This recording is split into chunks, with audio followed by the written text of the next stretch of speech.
আসসালামু আলাইকুম দর্শক, মাই ফার্স্ট কবুতর ব্লগ চ্যানেলের আজকের ভিডিওটি প্রিয় দর্শক, আপনারা যারা বিভিন্ন কৃষি পণ্য নিয়ে অর্থাৎ বিভিন্ন খাদ্য পণ্য নিয়ে ব্যবসা বাণিজ্য করেন তাদের জন্য খুবই গুরুত্বপূর্ণ।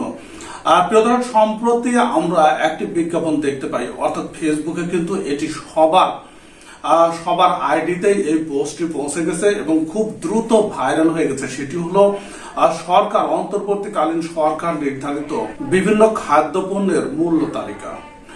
প্রিয় দর্শক, সেখানে কিন্তু বলা হচ্ছে যে এই দামে খাদ্য পণ্যগুলো বিক্রয় করতে হবে এবং যদি বিক্রয় না করা হয় তাহলে সেনাবাহিনীকে খবর দিন, অথবা বিরোধী ছাত্র আন্দোলনের সঙ্গে যেসব ছাত্র ছাত্রী জড়িত তাদেরকে খবর দিন, তারা দ্রুত ব্যবস্থা নেবে। এখন এই যে মূল্য তালিকা, এটা সেনাবাহিনী কর্তৃক বা অন্তর্বর্তীকালীন সরকার কর্তৃক নির্ধারিত, সেটি কতটুকু সত্য, এখানে কিন্তু দারুণভাবে বিভ্রান্তি সৃষ্টি হয়েছে।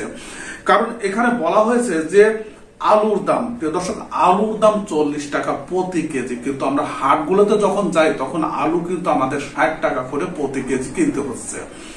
এখন 40 টাকা প্রতি কেজি এই দামে তো যারা বিক্রয় করছেন তারাও তো কিনতে পারছেন না, তাহলে কেমন করে তারা 40 টাকা প্রতি কেজি বিক্রি করবেন?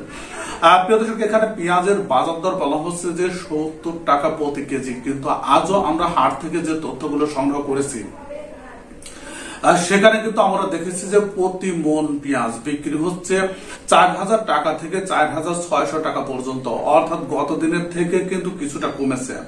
এখন যদি 4000 টাকাও হয় তাহলে কিন্তু প্রতি কেজি 100 টাকা, এবং এটি কিন্তু পাইকারি দর, তাহলে তাদেরকে কিন্তু এর থেকে বেশি দামে বিক্রি করতে হবে।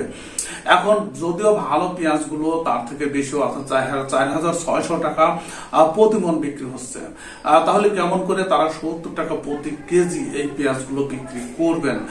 প্রিয় দর্শক, এছাড়া আরো একটি বিষয় যে গরুর মাংস 650 টাকা কেজি, এটি কিছুটা সামঞ্জস্যপূর্ণ আছে, এবং সেই সাথে খাসির মাংস 800 টাকা, এবং ব্রয়লার মুরগির দর যেটা বলা হচ্ছে যে 140 টাকা প্রতি কেজি।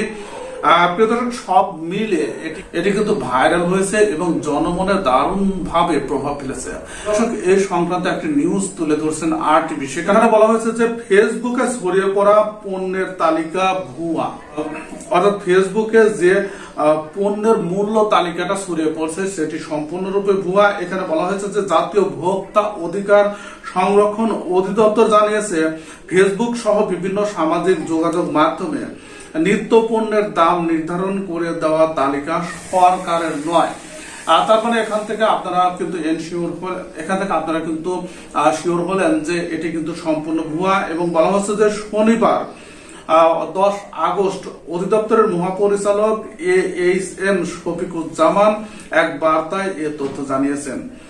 প্রিয় দর্শক, তার মানে এখানে আপনারা বুঝতে পারছেন বাঙালিরা কিন্তু পারেও, অর্থাৎ তারা একটা বিষয়কে অনেক বড় করতে পারে, অনেক ছোট করতে পারে, গুজব ছড়াতে পারে।